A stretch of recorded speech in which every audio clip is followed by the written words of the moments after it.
이번 충계 부흥성의 주제가 어떤 제목인지 여러분들 혹시 확인하셨습니까? 우리 시온찬양대 자료로 내려가 주시고요. 다 함께 이번 충계 부흥성의 주제 한번 읽어보겠습니다. 시작. 잃어버린 영성을 회복합시다. 그래서 오늘 설교 제목이 율법의 영성, 율법 없는 복음, 그 뒤에다가 물음표를 하나 더 해주시면 고맙겠습니다. 율법의 영성, 율법 없는 복음, 물음표를 하나 해주시고요. 이번 충계 부흥성회를 위해서 우리 강사 목사님, 차준희 목사님 소개가 여러분 안내책자 뒤쪽에 있습니다. 그렇지만 지난번에 오셨을 때 많은 은혜를 받으셨고 또 많은 분들이 우리 차준희 목사님 말씀에 또 귀한 도전을 많이 받았다고 해서 어려운 가운데 또 초청을 하게 되었습니다. 여러분 우리 차준희 목사님 소개는 안 해도 잘 아시겠죠. 우리 목사님 나오실 때 오른손 높이 들고 할렐루야로 우리 화답해 주시고 또 우리 말씀의 은혜를 받기를 원합니다. 할렐루야. 할렐루야. 할렐루야.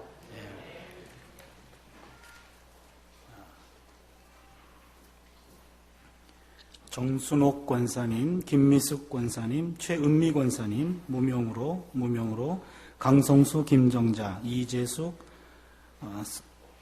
서복균, 임을귀. 제가 잘못 읽는 거는 잘못 써서 그러니까 이해해 주세요. 윤정범 장로님, 문수진, 이기숙, 김영희 권사님, 윤지선, 임태균, 이기록, 이성진, 김지연, 최금희, 주정태, 허남숙 가정, 설금감, 이신옥 권사님, 임진순, 무명으로 도영한, 백명중, 이옥자 권사님. 감사한금 올렸습니다. 먼저 봉헌기도 올리겠습니다. 인간의 생사화복을 주관하시는 하나님, 우리 교회를 사랑하셔서 이렇게 어려운 기간 그래도 말씀 성회를 할 수 있도록 인도해 주신 것 감사를 드립니다. 첫 시간 하나님 말씀 듣기 전에 이번 집회를 통하여 하나님의 큰 은혜 주실 줄로 믿고 감사하는 예물들이 있습니다. 하나님 그 마음 기뻐 받아 주시옵소서.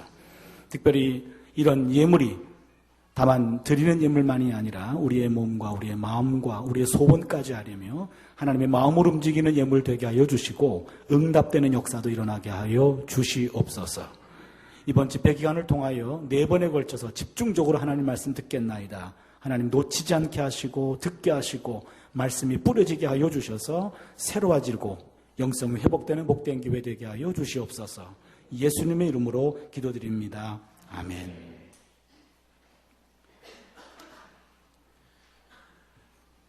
집회가 끝나고 나서요,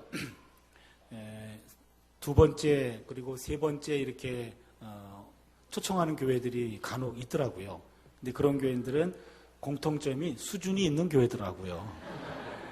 그래서 이번에는 어떤 말씀을 전할까 고민하다가 지난번보다 조금 더 수준을 좀 높였습니다. 다음에 또 기회가 있으면 진짜 어려운 설교할 겁니다. 언제까지 부르나 싶을 정도로요. 그래서 이번에는 4번에 걸쳐서 말씀을 나눌 텐데 시간 이 말씀이 우리 마음속에 하나님의 음성으로 들리고 우리의 부족한 것들을 채우고 회복하는 그런 시간이 되었으면 좋겠습니다. 2014년 4월 16일 세월호 침몰 사건이 있었잖아요. 이제 곧 다음 주가 되면 이제 1년이 될 텐데 아직도 그 9명의 실종자가 가족의 품에 들어오지 못했고 그리고 그 문제에 대해서 아직도 우리나라가 시원하게 해결하지 못하고 있는 안타까운 그런 심정이 있는데요. 그 사건 때에 구원파라고 하는 잘못된 기독교 신자들이 있음을 이제 우리 모두가 알게 되었습니다. 한번 그들이 이야기하는 얘기를 한번 들어보려고 합니다. 한번 잘 들어보세요. 우리는 오직 은혜와 믿음으로 의인이라 칭함을 받는 것이며 그렇게 한번 받은 구원은 우리의 삶과 관계없이 영원히 보장된 것이다. 잘 들으세요. 여러분 이 말씀이 어떻게 들립니까? 이 말씀이 공감이 되면 여러분 구원파 기독교인이에요. 여기서 문제가 되는 것은 삶과 관계없이 영원히 보장된다 이 말입니다. 또 하나 들어보십시오. 한 번 구원은 영원한 구원입니다. 라는 구호를 외치면서 그러므로 신자는 어떻게 사는가에 대해서는 더 이상 괴념치 말고 오직 구원의 확신을 가지고 살면 된다. 이 말도 공감이 돼서는 안 됩니다. 여기서 문제가 되는 것은 한 번 구원은 영원한 구원이다. 고로 생활은 막 살아도 구원은 보장된 것이다. 라고 하는 이것은 값싼 구원론입니다. 오늘 특별히 첫 시간에 이렇게 딱딱한 주제를 가지고 함께 나누는 이유가 있습니다. 우리가 구원파의 구원론에 대해서 좀 문제가 있구나라고 했는데 실제로는 우리 기독교인들의 80-90%가 이렇게 생각합니다. 그렇다면은 우리도 지금 하나님의 말씀을 잘못 이해하고 있는 부분들이 있는데 특히 다른 것도 아니고 구원론에 있어서 잘못 알고 있다면 우리의 구원은 지금 착각받은 구원자인지도 모릅니다. 그런 면에 있어서 오늘 주제는 상당히 심각한 주제를 좀 한번 나눠보려고 합니다. 오늘 함께 읽은 것이 십계명의 서론입니다. 출애굽기 20장 3절부터 십계명이 나오는데 1절과 2절 말씀을 읽었는데 십계명은 하나님 나라 헌법입니다. 하나님 나라 헌법. 우리 예수 믿는 사람들은 하나님의 나라와 이 땅, 대한민국이란 두 나라를 섬기고 있고 두 나라에 속해 있습니다. 그러게 두 나라 법을 지켜야 됩니다. 대한민국 법도 지켜야 되고 그리고 하나님 나라 법도 지켜야 됩니다. 두 법을 지키는데 하나님의 나라 법, 이것을 우리는 핵심이 되는 것을 출애굽기라고 얘기하는데 구약성경에는 법이 참 많이 나와요. 근데 많이 나오는데 여러분 기억나는 법이 하나도 없죠? 뭔 법을 기억하십니까? 예, 구약에 가장 중요한 것은 십계명 법이고요. 그 다음에 출애굽기 21장, 23장에 보면은 언약법이라는 게 나와요. 언약법. 그리고 레위기 17장부터 26장을 보면은 성결법이 또 나옵니다. 성결교인들은 다 알고 있어야 될 성결법. 그리고는 제사법도 있고요. 신명기 12장부터 26장은 신명기법도 있습니다. 그러니까 구약성경의 5경 안에는 언약법, 성결법, 제사법, 신명기법, 중요한 법들이 많이 들어가 있는데 이 모든 법들은 다 모세를 통해서 하나님이 주셨습니다. 예를 들어 보면 여러분 출애굽기 거기에 20장 22절을 보시면 야훼께서 모세에게 이르시되 너는 이스라엘 자손에게 이같이 이르라. 내가 하늘로부터 너희에게 말하는 것을 너희 스스로 보았으니 하나님이 모세에게 법을 주시고 모세가 그 법을 선포합니다. 모든 법은 다 그렇습니다. 그런데 예외적인 게 있어요. 십계명입니다.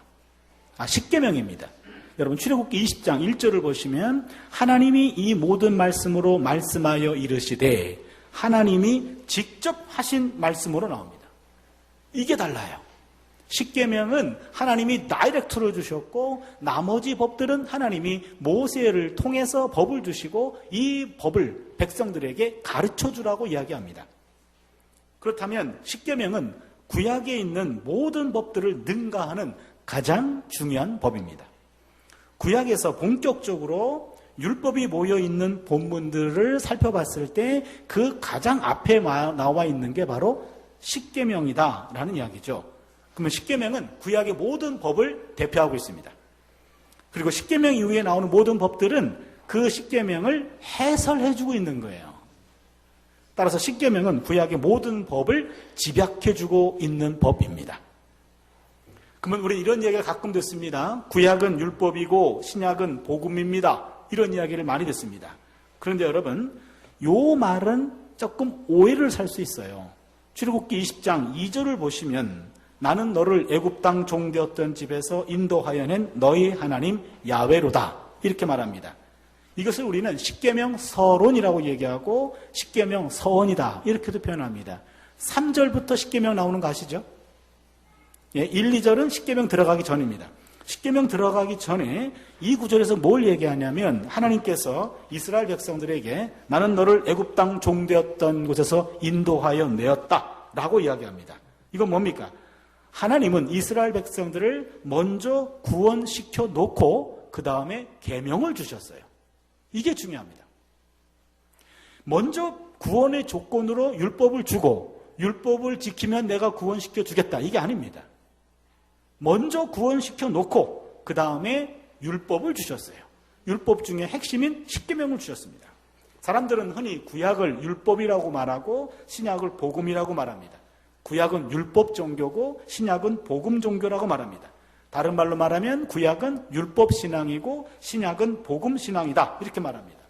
구약에서는 율법을 지켜야 구원받고 신약에서는 복음을 믿어야 구원받는다. 그러나 이것은 잘못된 신앙입니다. 구약에서도 하나님은 오직 은혜로 이스라엘 백성들을 애굽에서 구원해 내셨습니다. 구원은 율법을 지킴으로 받는 것이 아닙니다. 여러분, 구약의 율법을 지킴으로 구원받는다는 율법 신앙이나 율법 종교라고 말하는 것은 잘못된 이해입니다. 이스라엘 백성들이 구원받은 것은 율법을 지켜서가 아니에요. 완전히 하나님의 은혜로 말미암아 구원받은 겁니다. 그래서 구약도 율법 종교를 보여줍니다.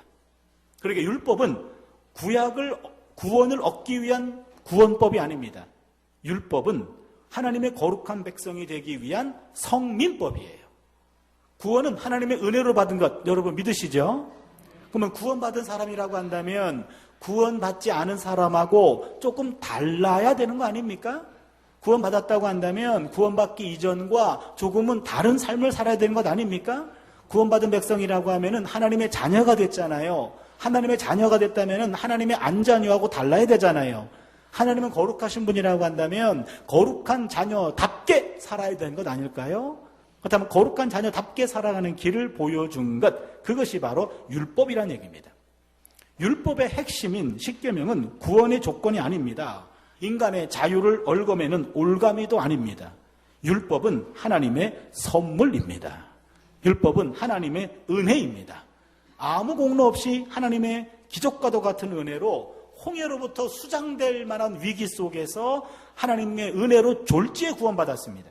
하나님의 자녀가 되었습니다. 그런데 하나님의 은혜로 자녀가 되었는데 아직 내 속사람은 안 자녀예요. 갑자기 자녀로 바뀌었단 말이에요. 그럼 어떻게 살아야 자녀답게 사는 것입니까? 그것을 이제는 이렇게 살면 된다라고 해서 하나님이 은혜로 가르쳐 주신 것, 그것이 바로 율법이라 얘기입니다.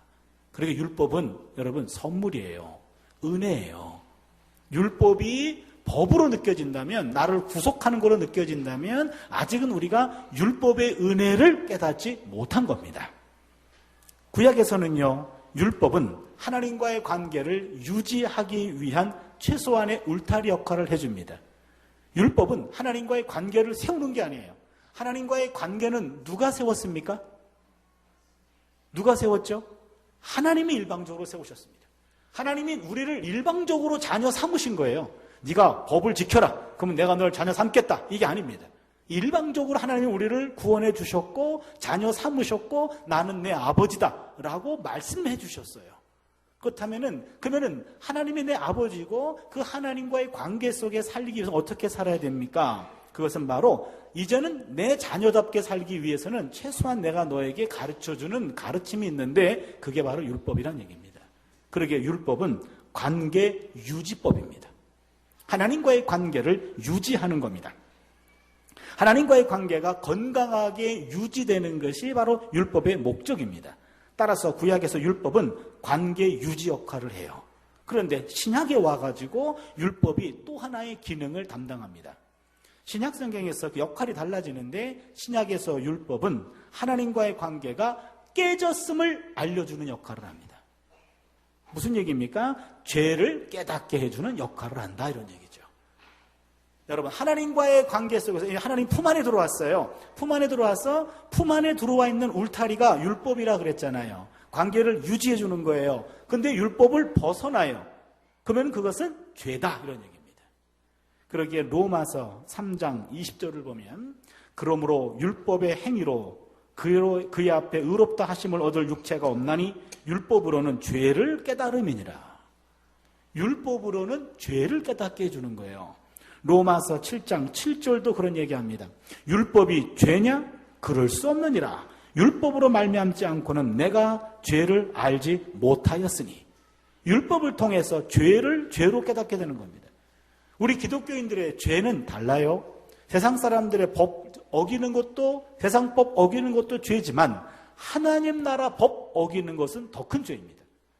그러기에 하나님의 나라 법 안에 테두리 안으로 지어진 것, 그것이 바로 율법이요 십계명이라는 겁니다.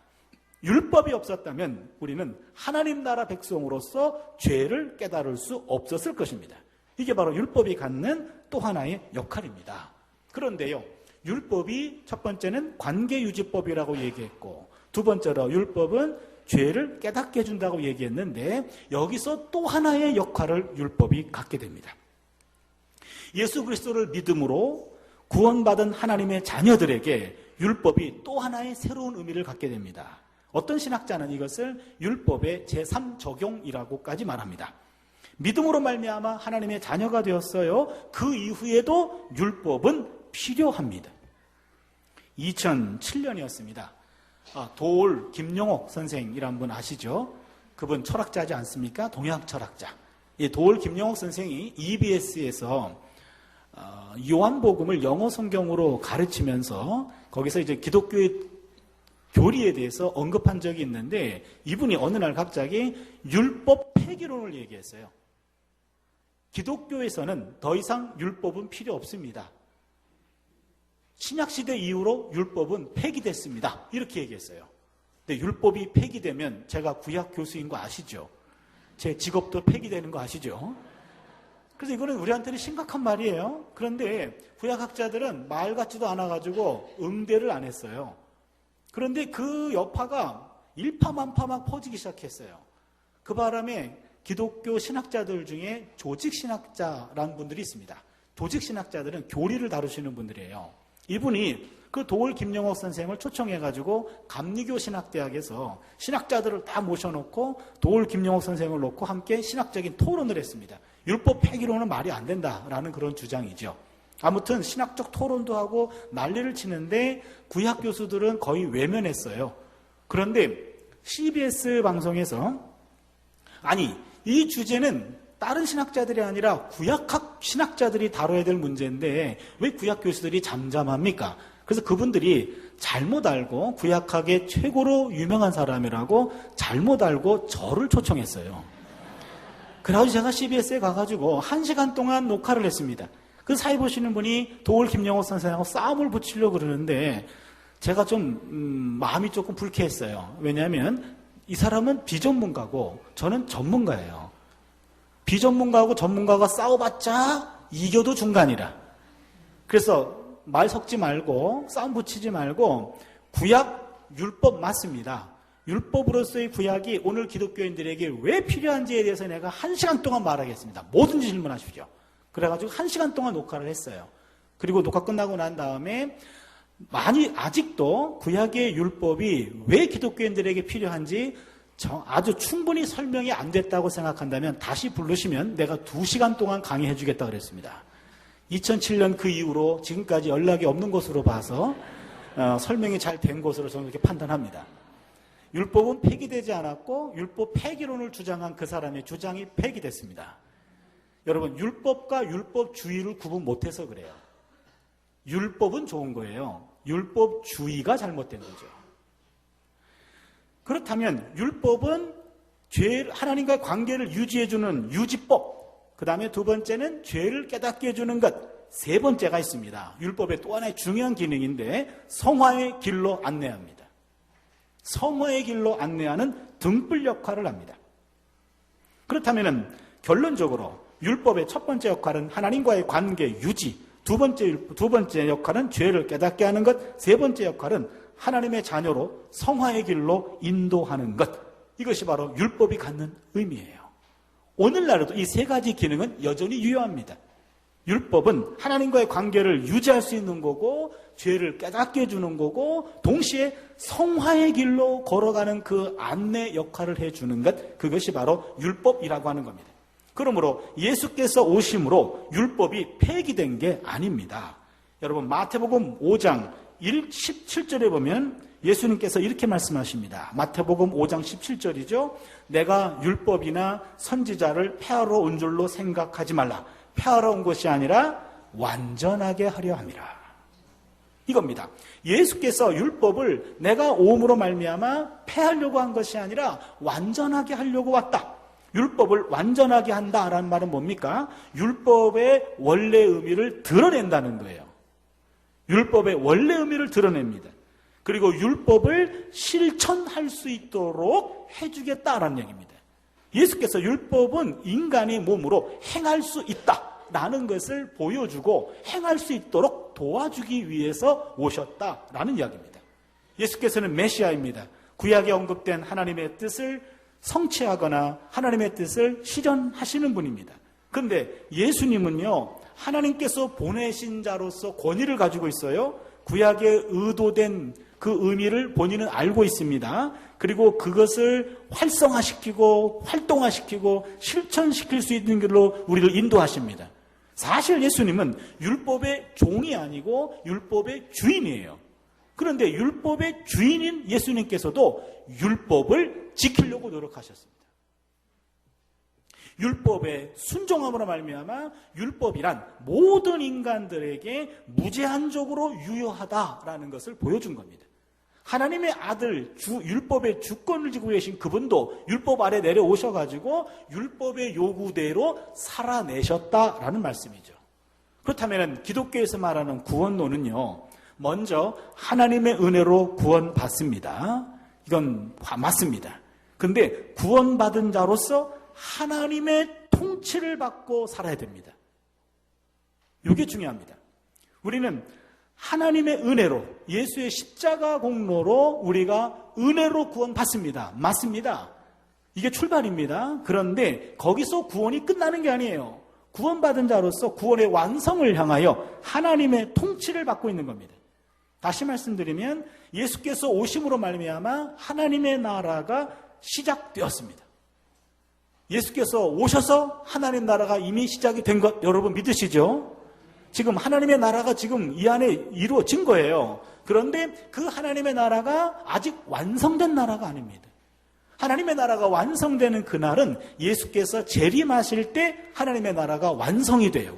예수님의 초림으로 하나님의 나라가 시작이 되었습니다. 하나님의 나라는 하나님의 통치권, 하나님의 주권이 인정되는 곳, 그것이 바로 하나님의 나라예요. 그렇다면 우리는요, 예수 그리스도의 재림 때 완성된 하나님의 나라를 위해서 들어가기 위해서 현재 예수 그리스도가 대행하고 있는 하나님의 통치를 받으며 살아가는 겁니다. 예수께서 하나님의 통치권을 위임받아서 이 땅을 통치하고 계시는데 그게 바로 하나님의 통치 원리를 담고 있는 것, 그게 율법이라 그런 얘기입니다. 율법이 하나님 나라 법이에요. 그 하나님 나라 법이 여전히 유효합니다. 그러기 오늘 기독교인들은요, 우리의 가치 판단과 윤리적인 선택을 할 때마다 우리는 늘 판단을 강요받습니다. 이것이냐 저것이냐. 윤리적인 선택을 강요받습니다. 무엇을 먼저 할 것인가? 이 시간에 부흥회가 있는데 여기를 참석할 것인가? 딴 곳에 갈 것인가? 이거 선택해야 되잖아요. 이번 한 주간의 부흥회인데 오늘 참석하고 말 것인가? 내일부터 올 것인가 말 것인가? 판단해야 되잖아요. 첫 번째 집회는 보통 교회 담임 목사님이나 교회의 어떤 중직들의 책임이에요. 이만큼 모이는 건요. 그 다음 인원은 강사 책임이거든요. 설교를 들어보니 이번 설교는 그냥 한 번 듣고 마지막 날 오거나 한 번 듣고 땡이다 이런 분도 있고, 어떤 분들은 심각하게 좀 고민하면서 이번 집회는 만사를 내려놓고 말씀에 집중해야 되겠다 해가지고 참석하시는 분도 있고, 아무튼 여러 가지 선택하고 판단이 늘 우리에게 강요됩니다. 그때 말이에요, 그 중심이, 그 판단 기준이 바로 율법의 핵심인 십계명이 기준이어야 됩니다. 여러분 잘 기억하세요. 내가 오늘 어떤 일을 하든지 간에 그것이 직장일건 아니면 가정 일이건 교회 일이건 간에 모든 판단 기준이 내가 기준이 아닙니다. 내가 기준이 아니고 하나님 나라 법 기준이에요. 하나님 나라 백성이라고 한다면 십계명으로 담고 있는 그 십계명의 가치를 가지고 오늘 내가 누구를 어떤 일을 더 우선해야 되는 건지, 내가 어디에 있어야 되는 건지, 누구를 만나야 되는 건지 그 가치 판단은 바로 계명입니다. 그 핵심이 십계명이에요. 여기서 우리가 놓치지 않아야 될 중요한 대목이 있습니다.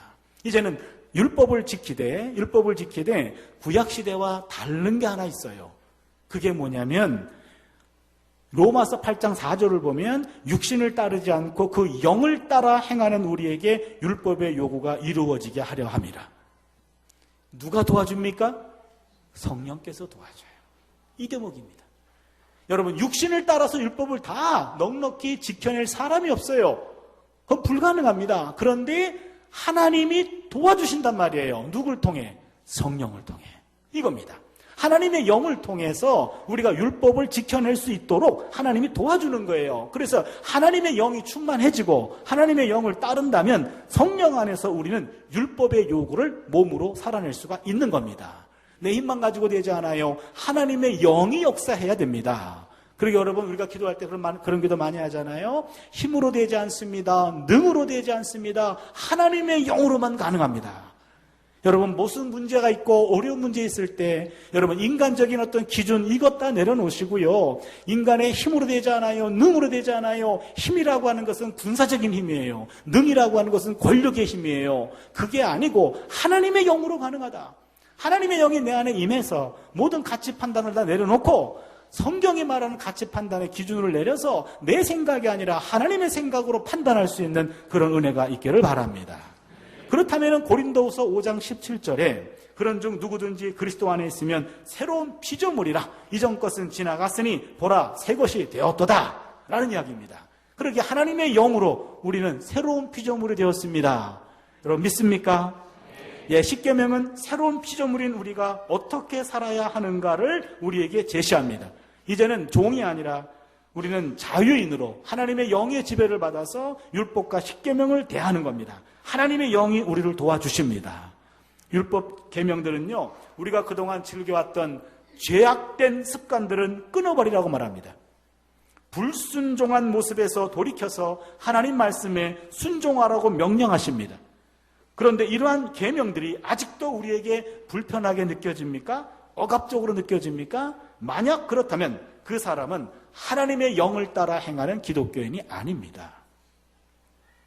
육신을 따르지 않고 영을 따라가는 자녀들은 아버지 되신 하나님께서 하지 말아라 라고 하신 말씀을 하지 않을 때 오히려 자유로워지고 평안을 누릴 수가 있습니다.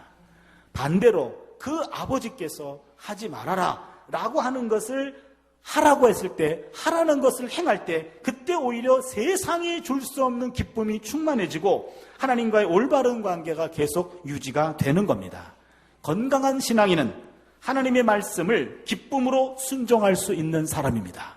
하나님이 하라 하신 말씀은 해야 되고 하지 말아라 하신 말씀은 하지 않을 때 우리가 하나님과의 관계가 올바로 유지가 되고 건강한 상태가 되고 세상에 줄 수 없는 기쁨과 평안을 누리게 될 줄로 믿습니다.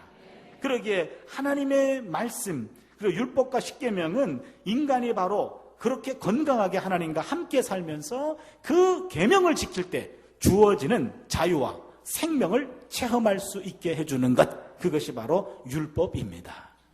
그러면은요, 우리가 이제 구약에 있는 율법들을 조금 더 한번 정리해 보려고 합니다.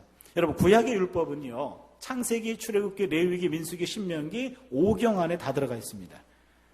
그래서 5경을 우리는 율법서라고도 이야기합니다. 이 안에 율법이 몇 가지가 있는가, 이거를 다 세본 구약학자가 있어요. 유대인 구약학자인데요, 613가지를 그가 구분해냈습니다.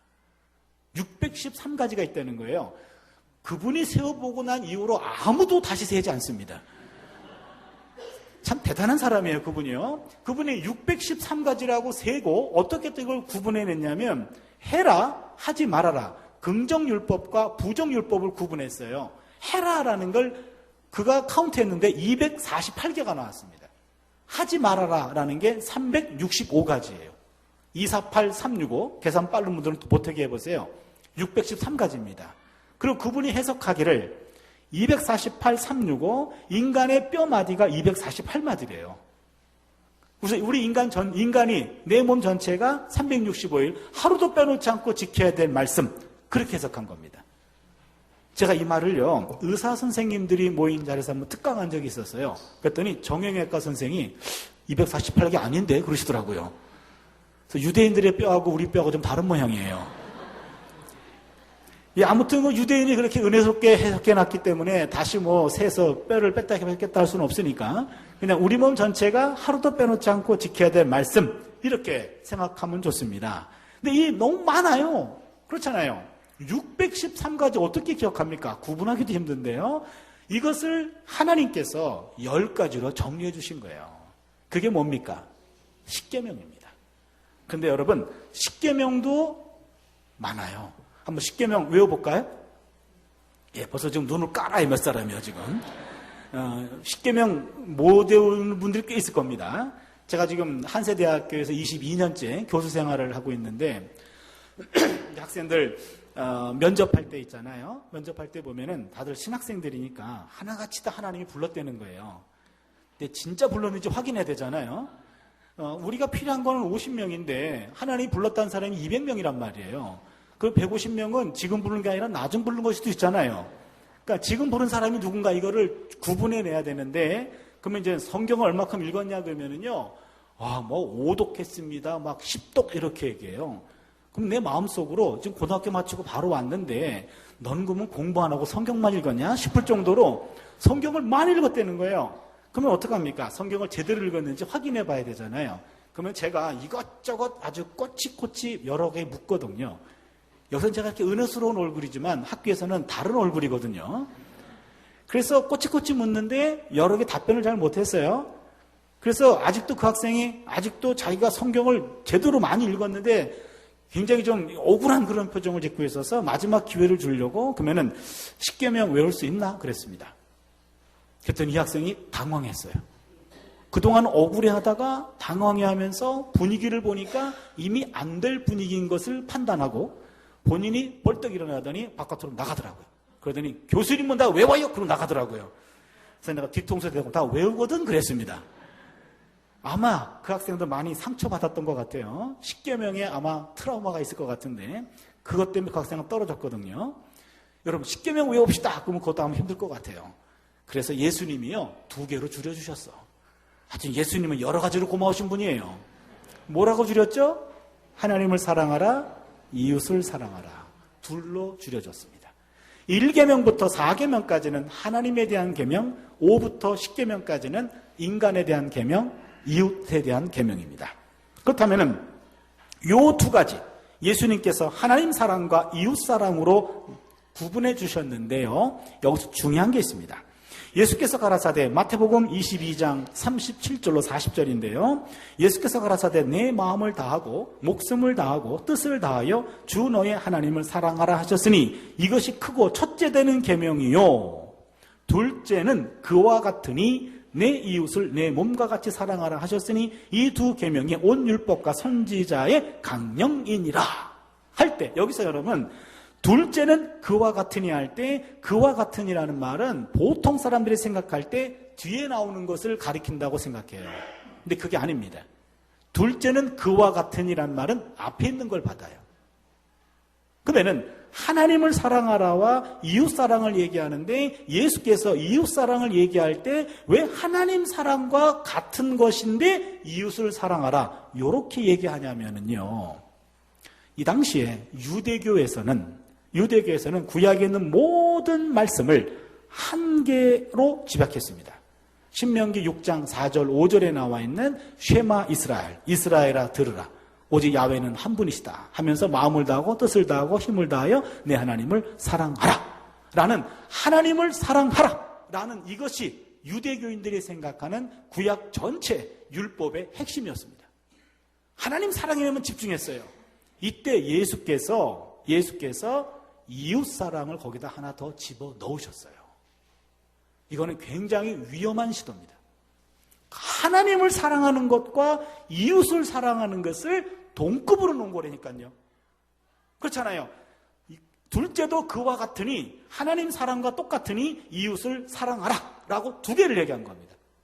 요 두 가지를 우리는 사랑의 이중계명이라고 얘기하고요. 여러분, 사도들이 신경 써서 만든 게 사도신경이죠. 모르세요? 사도신경. 사도들이 신경 써서 만든 겁니다. 맞아요, 그 말이요. 그런데 요 하나님을 사랑하고 이웃을 사랑한다라는 사랑의 이중계명을 미국에 있는 스캇 맥나이트라는 교수가 최근에 예수신경이라는 용어를 사용했어요. 예수신경. 예수께서 신경 써서 만든 것. 그게 사랑의 이중계명이라 그렇게 얘기했습니다. 하나님을 사랑하라, 이웃을 사랑하라. 요 두 가지가 율법의 핵심입니다. 그런데 말이에요. 이것을 사랑의 이중계명이라고 말하는데 예수께서 하나님 사랑하는 것과 이웃 사랑하는 것을 동급으로 놨죠. 그런데 예수님의 마음속에는 하나님 사랑은 곧 이웃 사랑으로 표현됩니다 라고 얘기한 거예요. 그래서 이웃을 사랑하는 것이 곧 하나님을 사랑하는 겁니다. 이것을 사도 바울은 그 예수님의 마음을 간파했어요. 그러기에 로마서 13장 8절을 보니까 피차 사랑의 빛 외에는 아무에게든지 아무 빛도 지지 말라. 남을 사랑하는 자는 율법을 다 이루었느니라. 다른 사람을 사랑하는 것이 율법을 다 이룬 거래요. 갈라디아서 5장 14절을 보니까 온 율법은 내 이웃 사랑하기를 내 자신같이 하라 하신 한 말씀에서 이루어졌나니. 잘 들으세요. 이 사도 바울에 와가지고 예수님의 마음을 제대로 읽어냅니다. 그래서 율법은 이웃 사랑하면 이루어지는 거다. 이렇게 얘기합니다. 야고보 사도가 이렇게 얘기합니다. 야고보서 2장 8절을 보니까 너희가 만일 성경에 기록된 대로 내 이웃 사랑하기를 내 몸과 같이 하라 하신 최고의 법을 지키면 잘하는 것이거니와. 이웃을 사랑하는 것이 최고의 법이라고 말합니다. 그렇다면 율법의 핵심을 담고 있는 613가지의 율법의 핵심을 담고 있는 것이 십계명. 십계명의 핵심은 하나님 사랑과 이웃 사랑, 하나님 사랑과 이웃 사랑의 공통 분모는 이웃 사랑입니다.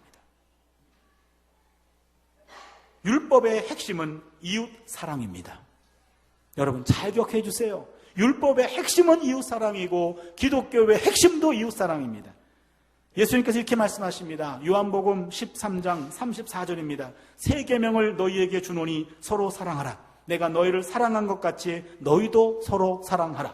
너희가 서로 사랑하면 이로써 모든 사람이 너희가 내 제자인 줄 알리라.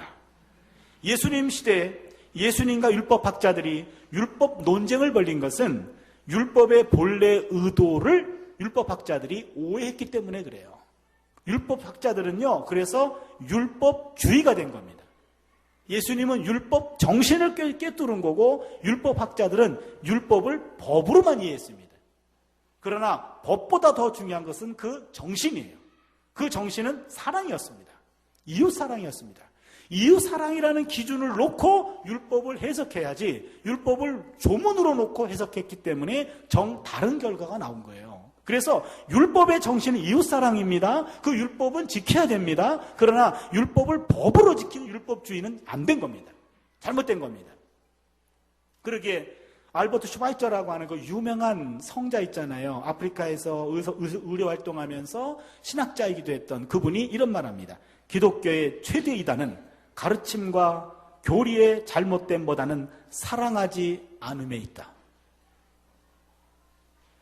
기독교의 가르침에서 조금 잘못된 가르침, 이거 잘못된 겁니다.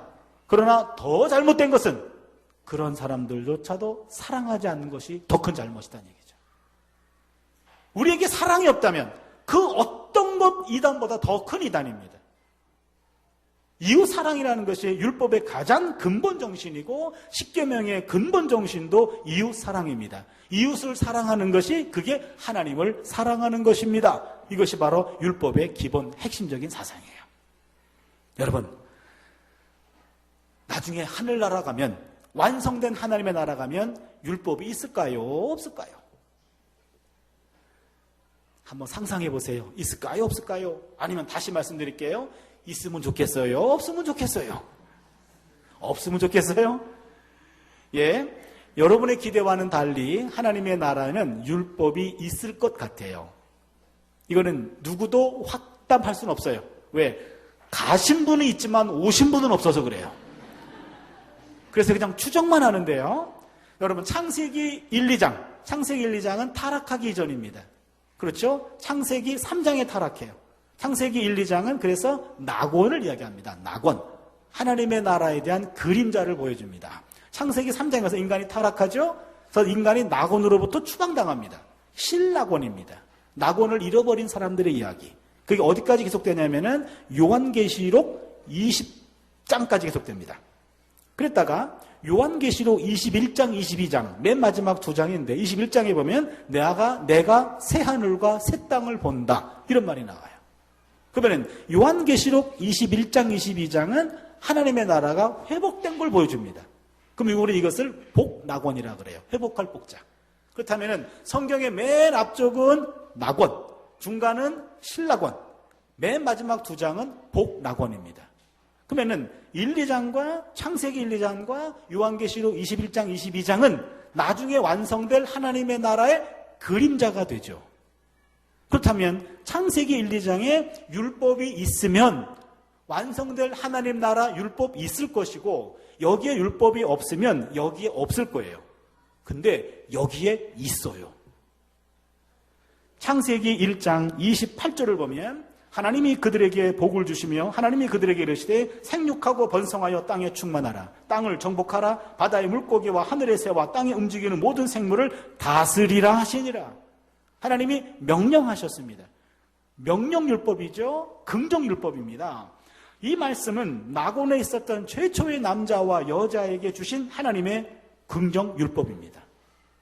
창세기 2장 17절에 보면은요, 선악을 알게 하는 나무의 열매는 먹지 말라. 네가 먹는 날에는 반드시 죽으리라 하시니라. 먹지 말라. 이 말은 낙원에 있었던 최초의 사람에게 주신 하나님의 최초의 부정율법입니다. 그렇다면 낙원에도 율법이 있었습니다. 그러면 낙원에 율법이 있었다는 말은 앞으로 오게 될 완성된 하나님의 나라에도 율법이 있다라는 겁니다. 그러면 하나님의 나라는 무법천지가 아니라 율법천지입니다. 그러므로 우리가 이 땅에 사는 동안에 해야 할 중요한 일이 하나 있습니다, 여러분. 그건 뭐냐면 율법과 친해져야 돼요. 잘 들으세요. 율법과 친해져야 돼요. 다른 말로 하면은 율법이 체질이 돼야 돼요. 율법이 체화돼야 돼요. 만약에 율법을 내가 머리로는 인정합니다. 내 감정으로는 율법을 인정합니다. 그런데 내 몸이 율법과 친해져 있지 않아서 율법대로 살아나가는 게 불편해. 그럼 불편한 상태에서 여러분 하나님의 부름을 받으면은요, 나중에 여러분 하늘나라 가셔서 죽지도 않고 영원토록 불편해. 그렇잖아요. 영생하잖아요. 거기서 불편하다니까요. 거기서 죽지도 않아. 거기서는요 영원토록 불편하기 때문에 이 땅에 사는 70년, 80년, 90년, 100년 동안 우리가 해야 할 가장 중요한 일이 있습니다. 그건 뭡니까? 내 몸이 율법을 기억하는 거예요.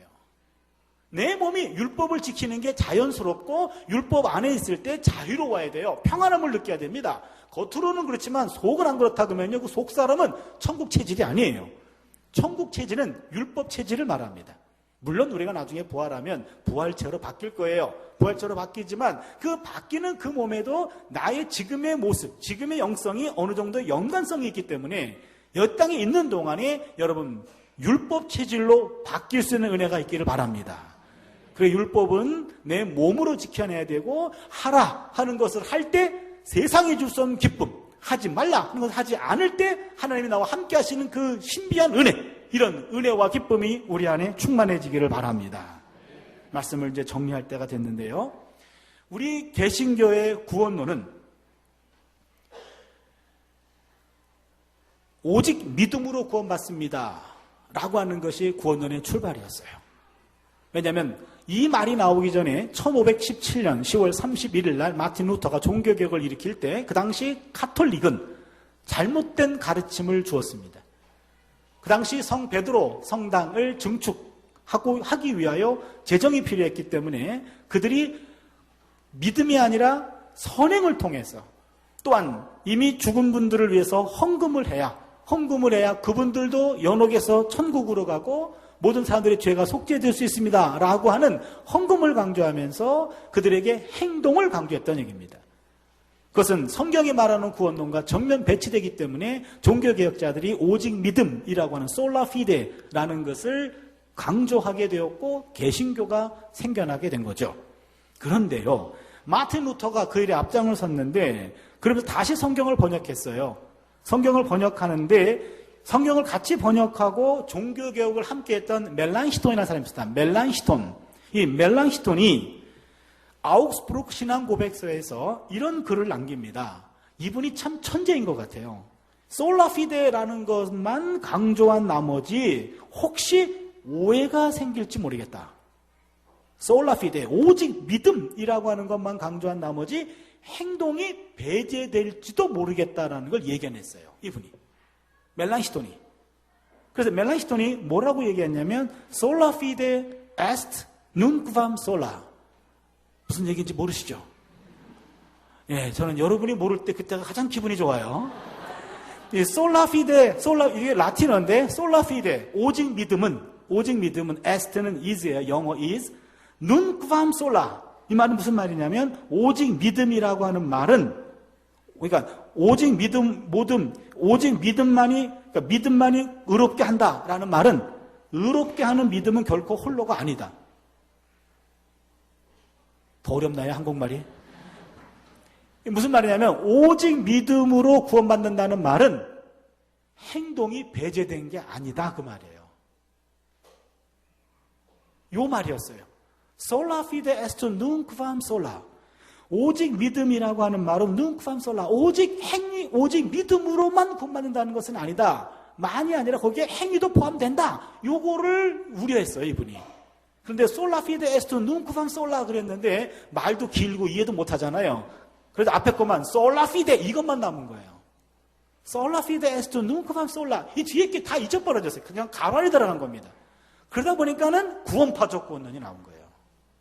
오직 믿음 행위가 아닙니다. 구원입니다. 이러니 행위는 구원에 전혀 영향이 없는 거예요. 근데 그 말이 잘못된 말이라는 얘기죠. 그 당시는 행위로 구원받는다는 것만 강조했기 때문에 이것에 대한 반대급부로 아닙니다. 믿음입니다. 라고 반대로 나왔는데 그러나 이 행위가 빠진 게 아니었단 말이죠.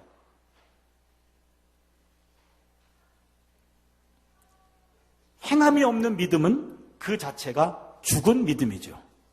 야고보서 2장 17절의 말씀입니다. 이 말씀이 오늘 우리가 기억해야 될 말씀이에요.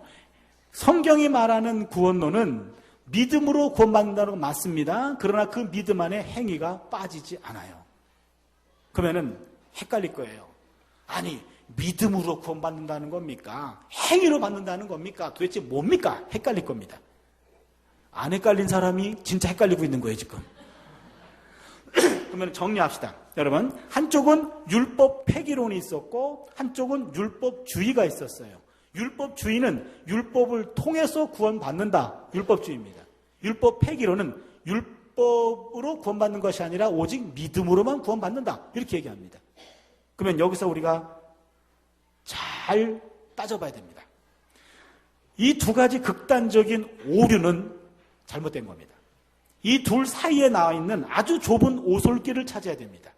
율법 폐기론도 안 되고 율법주의도 안 돼요. 그러면 어떤 길을 찾아야 되냐면 잘 들어보세요. 행위를 구원을 위한 조건으로 봐서는 안 됩니다. 행위로 구원받는 게 아니기 때문에 그래요. 행위 없는 복음을 잘못 잡기 위해서 행위를 구원의 조건으로 본다면 행위 구원론이 돼요. 이거는 천주교가 1517년 그 당시에 범했던 잘못을 우리가 반복하는 겁니다. 행위 구원론이 아닙니다. 행위로 구원 얻는다고 가르치면 행위를 노동자의 노동 행위로 보는 거예요. 즉 노동자가 자신이 노동한 대가를 고용주에게 떳떳하게 요구할 수 있는 겁니다. 인간이 자신의 행위를 근거로 하나님에게 구원을 떳떳하게 요구하게 되는 거예요. 이거는 은총이 파괴되는 행위 구원론입니다. 그 구원에 은총이 들어갈 자리가 없어요. 왜? 내가 이만큼 선한 행동을 했으니까 하나님 당연히 구원해 주셔야죠. 이렇게 되면 구원의 은총이 빠집니다. 바울은 구원을 싹스로 보는 관점을 로마서 4장 4절에서 반대하고 있습니다. 행위는 구원의 조건이 아닙니다. 행위와 관계없이 구원은 받습니다. 이거는 절대 불변입니다. 행위와 관계없이 구원은 받아요. 그렇다면 우리가 행위를 왜 강조해야 됩니까? 행위 없이 구원 받는다면서 왜 행위를 강조합니까? 잘 들으세요. 우리에게 주어진 구원의 은총이 이때는 행위와 무관하기 때문에 은총이 되는 거예요. 맞습니까? 구원의 은총이 행위를 요청하기 때문에 그래요.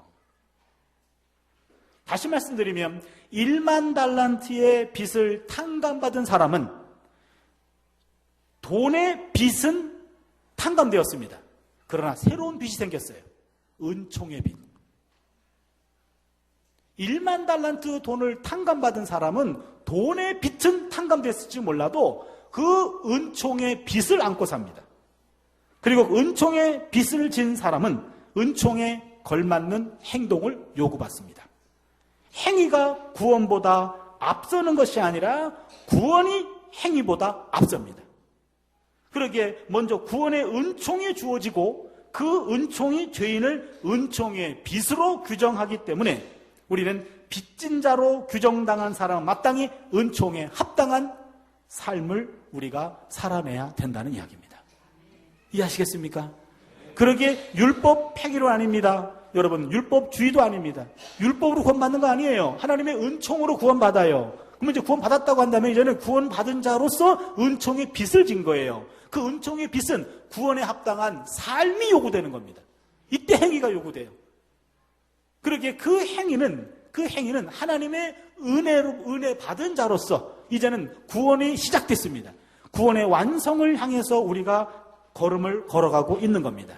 그러기에 여러분, 조금 신학적으로 얘기하자면 칭의라는 말과 성화라는 말이 있습니다. 칭의라는 말은 의롭다고 칭해주는 거예요. 성화라는 말은 거룩하게 되는 거죠. 칭의, 의롭다고 칭해주는 것은 일방적인 하나님의 은혜로 주어진 겁니다. 관계가 형성됩니다. 하나님의 은혜로. 여기서는 하나님의 무조건적인 사랑에 기초됩니다. 그런데 성화는 이제는 은총의 빚을 진 사람들은 그 하나님과의 관계가 성숙해지도록 노력해야 됩니다. 칭의는 관계가 열린 것이고 성화는 관계가 성숙해지는 겁니다. 칭의는 하나님의 무조건적인 사랑에 기초하는데 성화는 인간의 노력과 헌신이 요구됩니다. 칭의는 구원의 시작입니다.